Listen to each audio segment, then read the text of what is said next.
नमस्कार, श्रमिक मंत्र न्यूज में आपका स्वागत है। आप देख रहे हैं श्रमिक मंत्र न्यूज और मैं हूं आलोक शर्मा। एक बार फिर से हाजिर हूं आज की मुख्य खबर के साथ। और जब से मैं विधायक बना और विधायक बनने के बाद मैंने पूरे सिस्टम को देखा तो मेरे मन में ये बहुत दिनों से एक समस्या बनकर चल रहा था।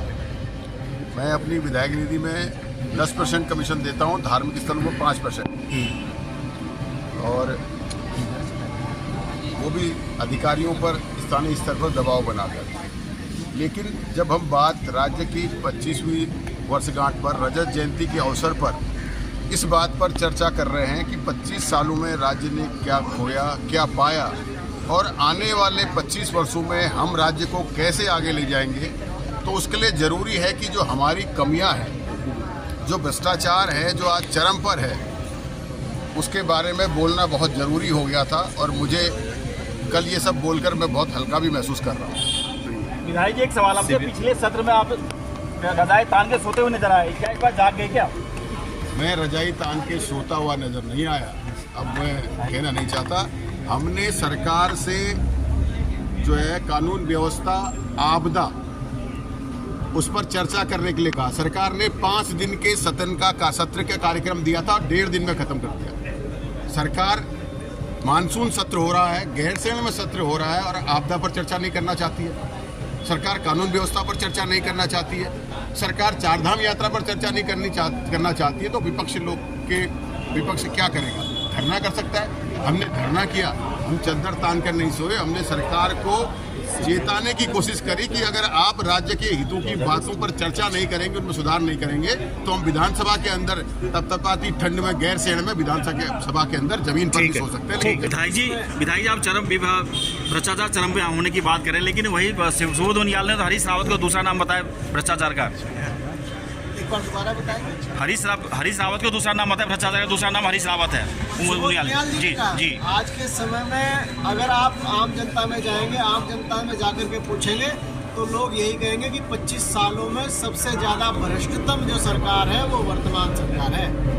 विधायक जी, पूर्व में आपने कहा था 5 करोड़ लेकर सरकार को गिराने की साजिश कर रही है, तो साजिश 500 करोड़ रुपए, उसका क्या खुलासा क्या हुआ सर? ये जांच कौन करेगा? सुखूगा छोड़ा था, खाली शराब। ये जांच कौन? आपने अपना सवाल किया, मेरा जवाब लीजिए। ये जांच कौन करेगा? किसको करनी चाहिए? मैं जांच एजेंसी हूं। मैंने कहा था, मैं आज भी अडिग हूं। जांच कराइए ना, सीबीआई जांच कराइए, दीजिए। आप उनसे पूछिए ना जो जिम्मेदार है, जिनको जांच करानी चाहिए।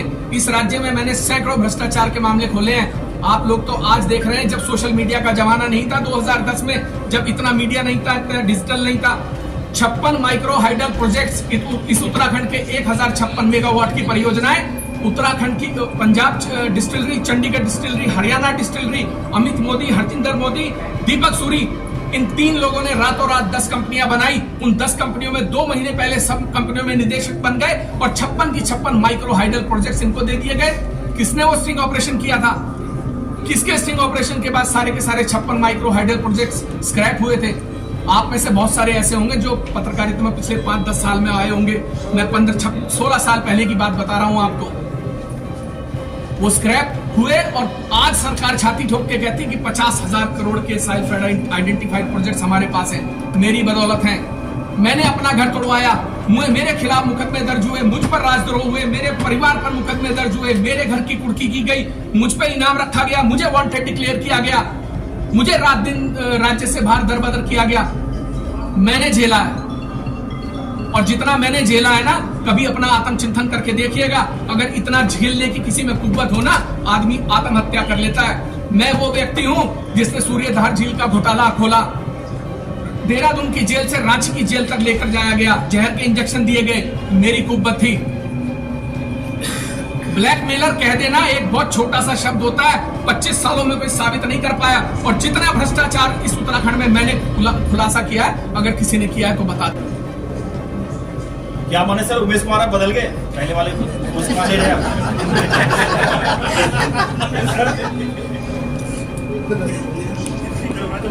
ये तो आप ही को तय करना पड़ेगा भाई। प्रेस कॉन्फ्रेंस रखवा। हाँ, लेकिन मेरे जूते में एक बार पाँव डाल के जरूर इतिहास देखना 25 सालों को, तो एहसास हो जाएगा कि किन पीड़ाओं से और किन दुखों से मैं गुजरा हूँ। अगर 6 साल का बच्चा आपको अपना बेटा लेकर दूसरे एक मकान से दूसरे मकान की छत पर जाना पड़े और रात भर उस कपकपाती ठंड में रहना पड़े, और बच्चे को आपके नक्सीर हो जाए, कान से खून निकले गए उसके नाक से, तब एहसास होगा किस पीड़ा से आदमी गुजरता है। लड़ाइयां लड़ना आसान नहीं होता, कहना बहुत आसान होता है, किसी पर आरोप लगाना बड़ा आसान होता है। देहरादून से श्रमिक मंच संवाददाता की एक खास रिपोर्ट।